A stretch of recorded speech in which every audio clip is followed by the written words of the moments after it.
Hello friends, कैसे हैं आप लोग। उम्मीद है आप लोग बहुत अच्छे होंगे, स्वस्थ होंगे, मस्त होंगे, तंदुरुस्त होंगे, अपने स्टडी को मन और लगन से कर रहे होंगे। तो मैं हूँ प्रीति कुमारी, स्वागत करती हूँ आपके अपने प्यारे से यूट्यूब चैनल दिशा ऑनलाइन सेंटर में। तो आज मैं आप लोगों के लिए देवगंत भाग 2 बिहार बोर्ड क्लास 12 का चैप्टर 2 उसने कहा था इस कहानी का संपूर्ण अर्थ जानेंगे। इससे पहले मैं बता दूं कि ये पार्ट 1 है और पार्ट 2 आने वाला है। इसका ऑब्जेक्टिव इस वीडियो में मैं आप लोगों को लेखक परिचय प्लस में सब्जेक्टिव क्वेश्चन आंसर भी करवाने वाली हूँ। तो अगर आप इन वीडियो को देख लेते हैं तो कहीं भी आपकी भटकने की कोई ज़रूरत नहीं होती है। तो आप इन वीडियो को कंटिन्यू देखिए और आपको समझ में ना आए तो मुझे कमेंट करके बोलिए। चलिए क्लास को स्टार्ट करते हैं। डिस्कशन करने वाली हूँ। तो लेखक परिचय इस कहानी के लेखक मतलब उसने कहा था इसके लेखक कौन है, तो चंद्रधर शर्मा गुलेरी है। इसे भी एक सवाल आता है, इससे सवाल तो पूछता है कि इनके लेखक राइटर कौन है, लेखक कौन है। तो लेखक जो है चंद्रधर शर्मा गुलेरी है। और ये इसकी विधा कौन सी है, विधा से भी एक सवाल रहता है। तो इसकी विधा जो है कहानी है। उसने कहा था इसकी कौन सी विधा है, तो कहानी है। और लेखक उसने कहा था इसके लेखक कौन है, तो चंद्रधर शर्मा गुलेरी जी है। चंद्रधर शर्मा गुलेरी जी है। ये आप लोगों के लिए भी आई है, ये आप लोगों के लिए भी आई है। अब आता है जन्म इसका जन्म कब हुआ था, तो 7 जुलाई 1883 ईस्वी को जयपुर राजस्थान में इसका जन्म हुआ था। इसका जन्म कब हुआ था, तो 7 जुलाई 1883 ईस्वी को जयपुर राजस्थान में हुआ था। आप लोगों को ये याद हो गया होगा। 7 जुलाई 1883 ईस्वी को कहा हुआ था, जयपुर राजस्थान में हुआ था। चंद्रधर शर्मा गुलेरी का मूल निवास चंद्रधर शर्मा का गुलेरी जी का मूल निवास कहाँ पे है, तो कांगड़ा हिमाचल प्रदेश गुलेरी नामक स्थान पे, कांगड़ा हिमाचल प्रदेश गुलेरी नामक स्थान पे जो है इसका मूल निवास है। इसका मूल निवास कहाँ है, तो चंद्रधर शर्मा गुलेरी का मूल निवास जिला कांगड़ा हिमाचल प्रदेश गुलेरी नामक स्थान में है। इनके पिताजी का क्या नाम है, तो इनके पिताजी का नाम जो है पंडित शिवराम है, जो कि उतना इम्पोर्टेंट नहीं है, लेकिन कभी कभी इसे पूछ दिया जाता है। चंद्रधर शर्मा गुलेरी ने बचपन में संस्कृत का अध्ययन किया था। सवाल में ये भी कभी कभी पूछ दिया जाता है कि चंद्रधर शर्मा गुलेरी बचपन में किस विषय का अध्ययन किया, तो संस्कृत विषय का अध्ययन किया। किस विषय का अध्ययन किया, संस्कृत विषय का अध्ययन किया था। इन्होंने 1899 में इलाहाबाद व कोलकाता विश्वविद्यालय से एंट्रेंस तथा मैट्रिक की पास की। ये भी सवाल थोड़ा इम्पोर्टेंट है। इन्होंने 1899 में इलाहाबाद व कोलकाता विश्वविद्यालय से एंट्रेंस तथा मैट्रिक पास की थी। 1901 ईस्वी में मतलब 1999 मतलब 2 वर्ष के बाद 1901 में इन्होंने इंटरमीडिएट तथा 1903 में फिर 2 वर्ष के बाद बीए किए। बीए कब किए थे, तो 1903 ईस्वी में। ये बहुत ही भी आई है आप लोगों के लिए, आप इसे VBI मान लीजिए। ये आप लोगों के एग्जाम की दृष्टि से बहुत ही VBI है। ये कई बार पूछा गया है कि मतलब बीए इन्होंने कब किया था। चंद्रधर शर्मा गुलेरी ने बीए कब किया था, तो 1903 ईस्वी में। और 1900 अगला है 1904 में ये जयपुर दरबार के तरफ से खेतरी के नवालिया राजा जयसिंह के अभिभावक बनकर अजमेर के मायो कॉलेज आए थे। किनके कहने पर आए थे, तो जयसिंह के अभिभावक बनकर अजमेर के मायो कॉलेज आए थे। अब इनका निधन हो जाता है। इसका निधन कब हुआ था, तो जन्म कब हुआ था, 1883 ईस्वी को। और इसका निधन कब हो गया था, इसका निधन जो है 1922 ईस्वी को हो गया था। इसका निधन 1922 ईस्वी को हुआ। जन्म कब हुआ था, 1883 ईस्वी को, और निधन 1922 ईस्वी को हुआ था। इसका निधन कब हुआ था, 1922 ईस्वी को। इन्होंने अपने जीवन में कुछ रचनाएं भी लिखी है, जो कि 3 बहुत ही परीक्षा की दृष्टि से प्रमुख है। ये बहुत ही VBI है, VBI है, वेरी इंपॉर्टेंट है। इनकी रचना है बुद्धू का कांटा। सवाल में ये भी पूछ दिया जाता है, 4 सवाल क्वेश्चन दे दिया जाता है, 4 ऑप्शन दे दिया जाता है, और उसमें बुद्धू का कांटा या सुखमय जीवन दे दिया जाता है। उसमें पहचानने के लिए बोला जाता है कि मतलब ये किसका लिखा हुआ मतलब कहानी है या निबंध है या कुछ भी है। तो बुद्धू का कांटा बुद्धू का कांटा इनकी क्या है, कहानी है, जो कि 1911 ईस्वी में इन्होंने लिखा। और सुखमय जीवन भी एक कहानी है, उसको भी उन्होंने 1911 ईस्वी में लिखा। उसने कहा था ये 1915 ईस्वी में लिखा था। कब लिखा था? 1915 ईस्वी में। आई होप कि आप आँख आँख मूंदकर एक बार बोलिए, बुद्धू का कांटा, सुखमय जीवन, उसने कहा था। ये सभी किनकी रचना है? तो चंद्रधर शर्मा गुलेरी जी की रचना है। किसकी रचना है? चंद्रधर शर्मा गुलेरी जी की रचना है। संपादक, संपादक इन्होंने संपादक समालोचन, काशी नगरी, प्रचारणी, प्रचारणी पत्रिका आदि इनके क्या है? आदि इनके क्या है? तो संपादक हैं, संपादक हैं। अगला है कि उसने कहा था इस बार फिल्म भी बनी, इस पर जो है उसने कहा था इस पर एक फिल्म भी बनी है। उसने कहा था इस पर फिल्म भी बनी हुई है, जिसके निर्देशक कौन है? तो विमल राय हैं। उसने कहा था इस पर फिल्म बनी है, इसके निर्देशक कौन है? तो इसके निर्देशक जो है विमल राय हैं। कौन है? विमल राय हैं। ये भी एक दो बार सवाल पूछ लिया जाता है बिहार बोर्ड के द्वारा। चंद्रधर शर्मा गुलेरी द्विवेदी युग के थे। ये तो बहुत वेरी वेरी इंपॉर्टेंट है, जो कि 2000 क्वेश्चन बैंक से 2011 से लेकर 2024 तक के क्वेश्चन बैंक को देखते हैं तो कितना बार इस सवाल को पूछा गया है। तो इसीलिए मैं इसे वेरी वेरी इंपॉर्टेंट मानती हूँ आपके एग्जाम की दृष्टि से। तो चंद्रधर शर्मा गुलेरी जो थे द्विवेदी युग के थे। किस युग के थे? द्विवेदी युग के थे। किस युग के थे? युग के पूछे तो द्विवेदी युग के थे, द्विवेदी युग के थे। उसने कहा था, कहानी है, ये चंद्रधर शर्मा गुलेरी जी की अमर कृति है, जिसे इस कहानी में मील का पत्थर कहा जाता है। इस कहानी में क्या कहा जाता है? मील का पत्थर कहा जाता है। अब आता है, अब चैप्टर लेखक परिचय समाप्त हो गया। अब आते हैं इनके सारांश पे। इनके सारांश पे आते हैं कि इनके सारांश क्या क्या है। तो इनके सारांश है, कहानी का प्रारंभ कहाँ से शुरू होता है? तो कहानी का प्रारंभ अमृतसर के नगर के चौक पर 8 वर्ष की लड़की तथा 12 वर्ष के लड़का, कितने वर्ष की लड़की? तो 8 वर्ष की लड़की तथा 12 वर्ष के लड़का के वार्तालाप से होता है, जो कि दोनों सिख धर्म के थे। दोनों किस धर्म के थे? तो दोनों जो थे, लड़का और लड़की, दोनों ही सिख धर्म के थे। और ये दोनों अपने अपने मामा के यहाँ आए थे। दोनों अपने अपने मामा के यहाँ आए थे। दोनों अपना अपना सामान खरीदने आए तो लड़की अचानक से, मतलब अचानक से आ जाती है, मतलब घोड़ा आ जाती है, घोड़ा आ जाती है, अचानक घोड़ा के आ जाती है, घोड़ा के सामने आ जाती है, घोड़ा के सामने आ जाती है, घोड़ा के सामने आ जाती है, घोड़ा के सामने आ जाती है, घोड़ा के सामने आ जाती है। तब वह लड़का उसे बचाता है। तब दोनों का मिलन होता है। तब दोनों का मिलन होता है। फिर लड़का पूछते हैं कि तेरी कुर्माई हो गई?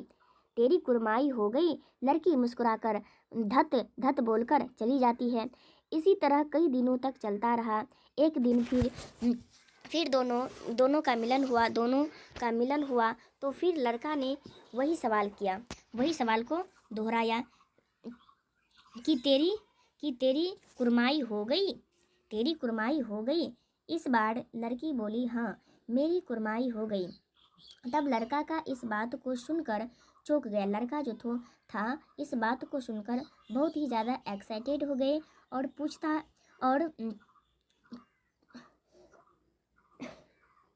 इस बात को सुनकर चौंक गया और पूछता है, कब? लड़की बोलती है, कल। देखते नहीं यह रेशम के कढ़ा सालू, देखते नहीं यह रेशम के कढ़ा सालू।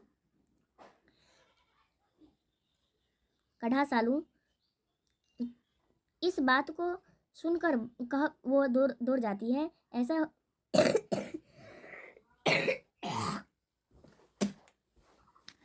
सॉरी, तो कहाँ थे हम?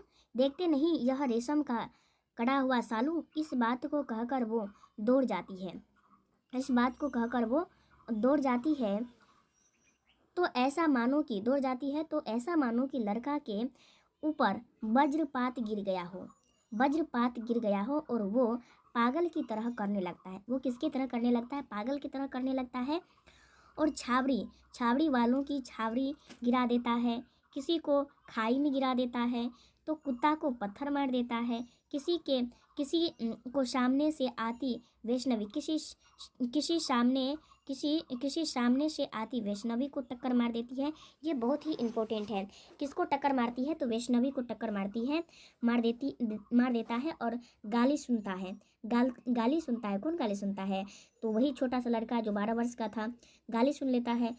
फिर अब ये कहानी यहीं पे समाप्त होती है। फिर अब 25 साल के बाद, 25 ईयर्स के बाद ये लड़का जो है युवक हो जाता है। तो 25 वर्ष के बाद ये लड़का युवक हो जाते हैं। तो 25 वर्ष बाद की कहानी चलिए सुनते हैं।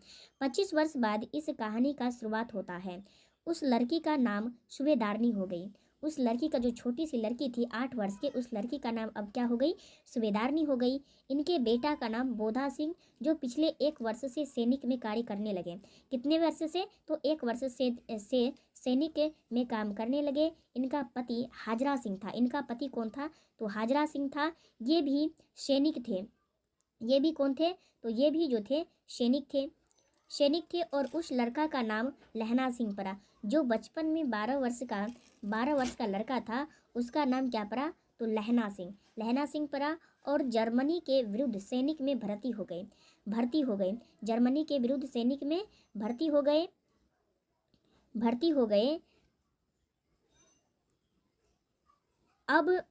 अब वह 77 नंबर राइफल में जमादार है। एक बार वह किसी जमीन के पैरवी में घर आए थे। 7 दिनों की छुट्टी में अचानक से उसे चिट्ठी आता है।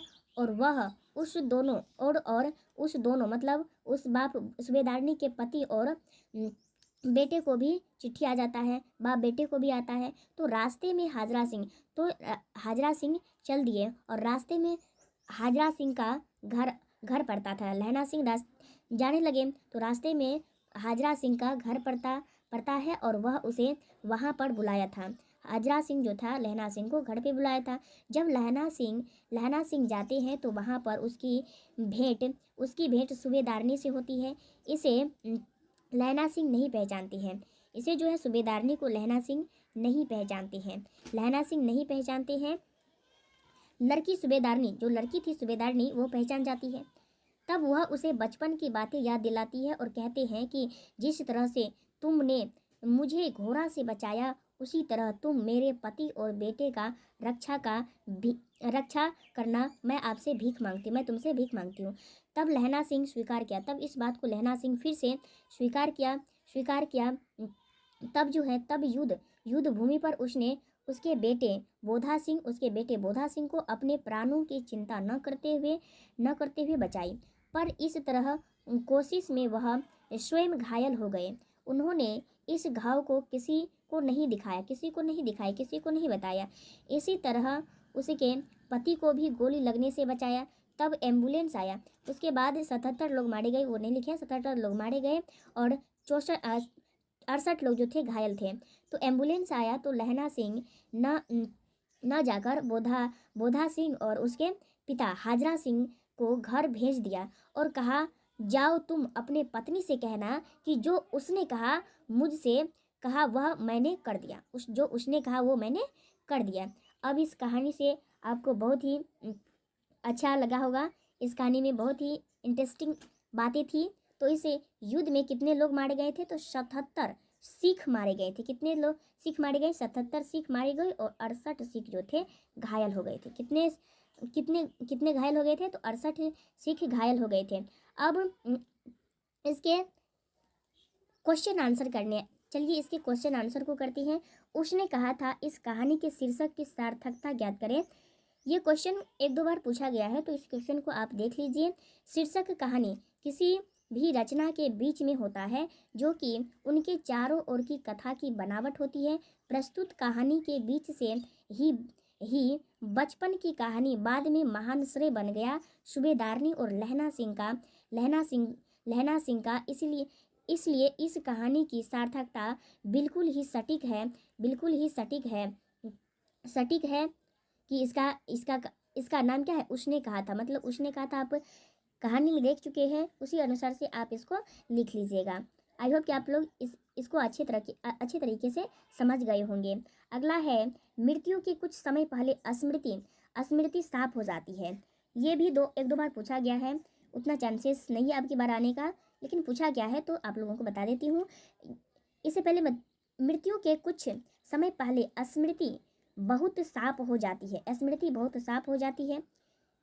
तो अर्थ लिखना है इसका, अर्थ लिखना है कि प्रस्तुत गद्यांश से चंद्रधर शर्मा गुलेरी के द्वारा रचित पाठ उसने कहा था कहानी के 5वें खंड से लिया गया है, जिसमें लेखक मृत्यु के पूर्व मन स्थिति का वर्णन किया। इस समय सिनेमा की रील की तरह जीवन की घटनाएं को उद्धृत किया और कहा इस समय स्मृति बिल्कुल ही साफ हो जाती है। यह प्रसंग लहना सिंह की अनय मृत्यु के संदर्भ में होती है, तभी तो लहना सिंह को अपने बचपन की याद नहीं रहती। जब इसकी मृत्यु होने लगती है तो सारी बातें याद करने लगता है। कौन? लहना सिंह याद करने लगता है। उसने कहा था कहानी के पात्रों का नाम लिखे। ये मोस्ट VBI सब्जेक्टिव क्वेश्चन है जो कि 2 नंबरा क्वेश्चन में आता है, मोस्ट VBI सब्जेक्टिव क्वेश्चन है। उसने कहा था कहानी के पात्रों का नाम लिखे। तो लहना सिंह, बोधा सिंह, हाजरा सिंह, सूबेदारनी, किरत सिंह, बजीरा सिंह और विदेशी मेम, जर्मन लप्टन, झाबड़ीवाला, वैष्णवी, तुर्की मौलवी साहब आदि इनके क्या है? तो पात्र हैं, प्रमुख पात्र हैं। आप ऐसे लिखिएगा कि उसने कहा था कहानी के प्रमुख पात्र निम्नलिखित है: लहना सिंह, बोधा सिंह, हाजरा सिंह, जर्मन लप्टन, विदेशी मैम, बजरा सिंह, किरत सिंह, छाबड़ीवाला, वैष्णवी, तुर्की मौलवी आदि इनके क्या हैं? तो पात्र हैं। अब ये अंतिम क्वेश्चन है जो कि ये भी बहुत ही मोस्ट VBI सब्जेक्टिव क्वेश्चन है आप लोगों के लिए। तो आप इस